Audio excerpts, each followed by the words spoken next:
کے کہہ رہی ہے کہ ہم کو بننا ہے نشانے راہ منزل دوستو، ہم اگر بھٹکے تو کتنے کارواں کھو جائیں گے۔ میرے آقا صلی اللہ علیہ وسلم کے چلنے کو دیکھ کر کے آبادی کی عورتیں کہتی ہیں، اے حلیمہ آج تک کتنے خوبصورت انداز سے ہم لوگوں نے چلتے ہوئے بچے کو نہیں دیکھا، حلیمہ محمد کتنے اچھے انداز سے چل رہے ہیں، ان کے قدم میں کوئی لڑکھڑاہٹ نہیں ہے، ان کے قدم میں کوئی لغزش نہیں ہے۔ میرے آقا صلی اللہ تعالی علیہ وسلم بولنے لگے اور اتنی صاف ستھری زبان بولنے لگے۔ آج جب بچے بولتے ہیں تو زبان میں ضرور لکنت ہوتی ہے، ضرور تتلاہٹ پن ہوتا ہے، مگر میرے سرکار صلی اللہ علیہ وسلم بولنے لگے تو بہت صاف ستھری زبان ہے۔ میرے آقا کے مقدس بول کو سن کر کے آبادی کے لوگ حیرت میں پڑ جایا کرتے تھے اور کہا کرتے تھے، اس طرح صاف ستھری زبان بولنے والا ہماری آبادی میں آج تک کوئی بچہ نہیں آیا ہے۔ ایک روز میرے آقا نے حلیمہ سے کہا، ماں یہ تو بتاؤ کہ بھائی کہاں چلے جایا کرتے ہیں دن بھر؟ حلیمہ کے لڑکے اپنی بکریوں کو لے کر کے پہاڑیوں کے بیچ میں چرانے کے لیے چلے جایا کرتے تھے، شام کو آتے تھے۔ حلیمہ نے کہا، بیٹا تمہارے بھائی بکریوں کو چرانے کے لیے چلے جایا کرتے ہیں؟ آقا نے ارشاد فرمایا، ماں کل سے میں بھی بکریوں کو چرانے کے لیے جاؤں گا۔ جب کچھ لوگ کہہ دیا کرتے ہیں کہ محمد بکریاں چرایا کرتے تھے، میں عرض کرتا ہوں واقعہ صحیح ہے کہ میرے آقا بکریوں کو چرانے کے لیے جاتے تھے، مگر بکریوں کے چرانے کے پیچھے اور بکریوں کے لے جانے کے ماحول کے پیچھے عظمت مصطفیٰ بھی دیکھتے چلو۔ صرف یہی ذہن و فکر نہ رکھنا کہ نبی بکریاں چرایا کرتے تھے، بلکہ بکریوں کے چرانے کے پیچھے عظمت مصطفیٰ کا اظہار جن جن چیزوں سے ہو رہا ہے ان چیزوں پر بھی نگاہ تمہیں رکھنی چاہیے۔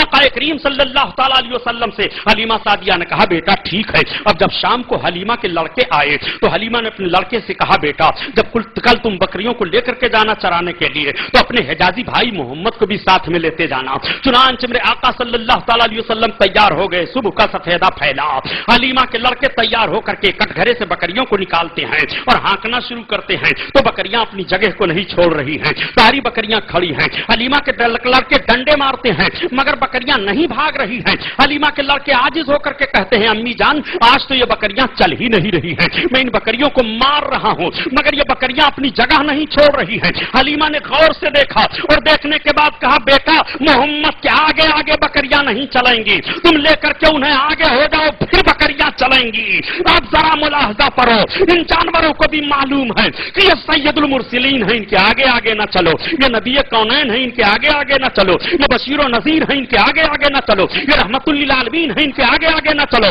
اسی لیے میں عرض کرتا ہوں مسلمانوں، نبی کو پہچانتا کون نہیں ہے؟ نبی کو سب پہچانتے ہیں، نبی کو خشک و تر پہچانے، نبی کو بحر و بر پہچانے، نبی کو شجر و حجر پہچانے، نبی کو زمین و آسمان پہچانے، نبی کو حیوانات و جمادات پہچانے، نبی کو سمندروں کی لہریں پہچانے، نبی کو پہاڑوں کی بلندیاں پہچانے، نبی کو آبشاروں کی صدا پہچانے، نبی کو ذرہ ذرہ پہچانے۔ اگر نبی کو کوئی نہیں پہچانتا ہے تو یا تو شرکس انسان ہے جو نبی کو نہیں پہچانتا یا شرکس جن ہے جو نبی کو نہیں پہچانتا، ورنہ نبی کو نہیں کون نہیں پہچانتا؟ یہ جانور بھی پہچان رہے ہیں، یہ نبی ہیں، ان کے آگے آگے نہ چلو۔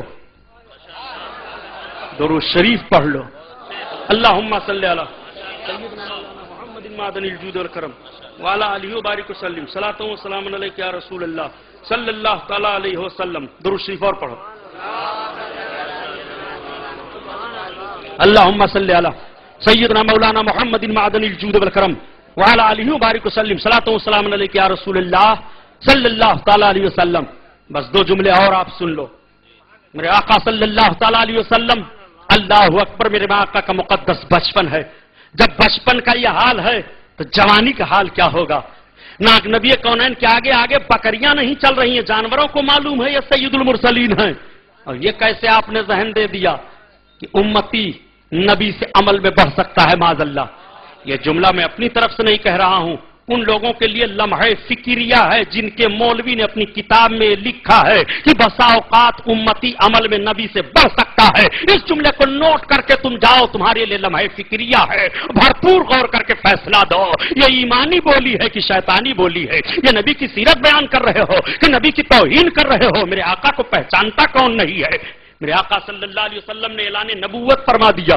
نبی کونین صلی اللہ علیہ وسلم تشریف لے جا رہے ہیں، ایک شکاری ہرن کو شکار کر کے لا رہا ہے۔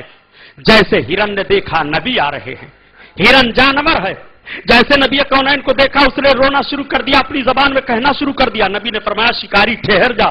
شکاری ٹھہر جاتا ہے، کیا بات ہے؟ میرے کہنے سے اس ہرن کو تو چھوڑ دے، یہ ہرن اپنے دونوں بچوں کو دودھ پلائے گی، بغیر دودھ پلائے ہوئے آج یہ جنگل میں آ گئی تھی، تو نے شکار کر لیا۔ اس نے کہا، آپ تو ایسی باتیں کر رہے ہیں جیسی باتیں محمد کیا کرتے ہیں، اسے کوئی خبر نہیں کہ یہ ہم سے محمد ہی بات کر رہے ہیں. نبی کونین صلی اللہ تعالیٰ علیہ وسلم مسکرا پڑے. میرے آقا نے فرمایا چھوڑ دے.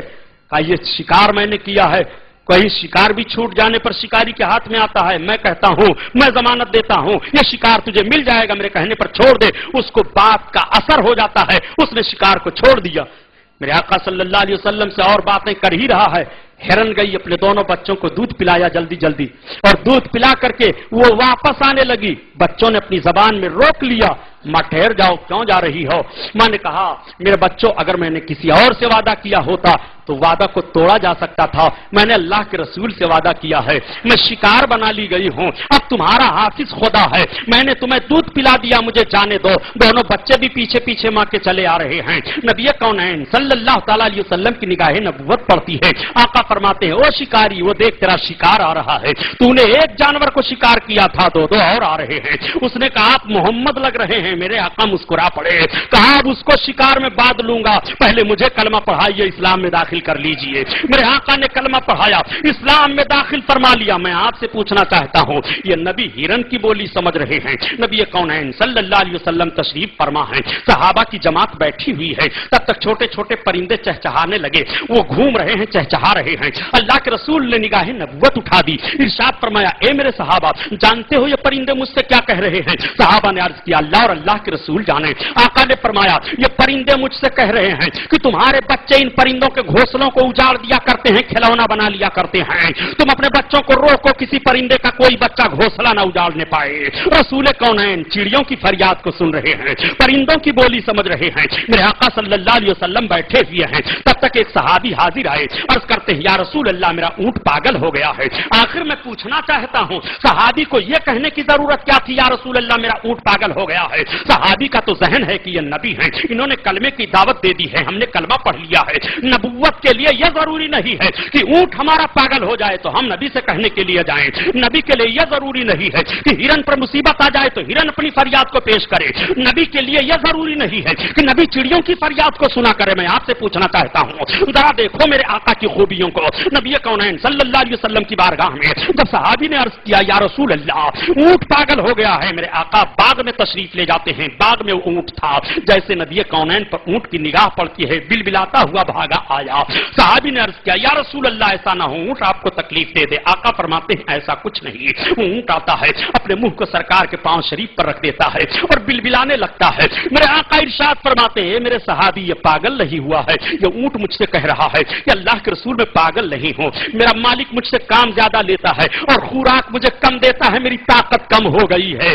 اے میرے صحابی اب اس کو تم خوراک دو, یہ مضبوط ہو جائے تب کام لینا. میرے آقا اسی لیے ارشاد فرماتے ہیں کہ تم جانوروں کو دن اور رات میں 70 مرتبہ دانا پانی پیش کیا کرو. جس رسول نے جانوروں پر اتنا رحم کیا ہو, جو اونٹ کی بولی سمجھ رہے ہوں, جو چرندوں پرند کی بولی سمجھ رہے ہوں, جو ہرن کی بولی سمجھ رہے ہوں, اس رسول کے لیے تم نے کیسے ذہن دے دیا ہے کہ اس رسول کو دارالعلوم دیوبند میں اردو زبان سکھائی گئی ہے. معاذ اللہ میں پوچھنا چاہتا ہوں گوانڈی کے مسلمانوں, اس ایک جملے پر نوٹس لے لو کہ رسول اللہ سارے لوگوں کی زبانوں کو سمجھ رہے ہیں.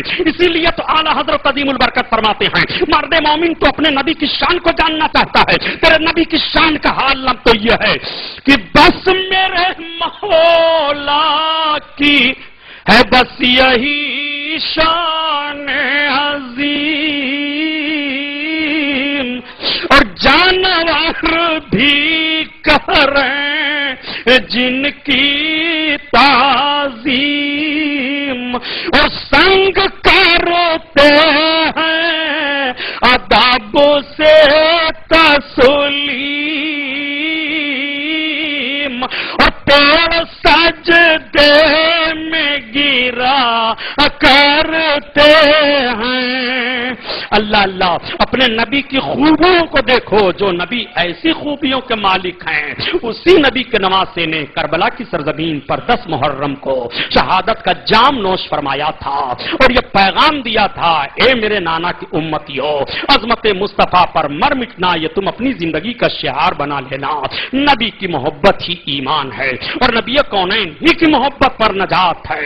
اسی لیے تو کہا جاتا ہے کہ پیارے حبیب کو پکار اور پیارے نبی کا نام لے, اور دامن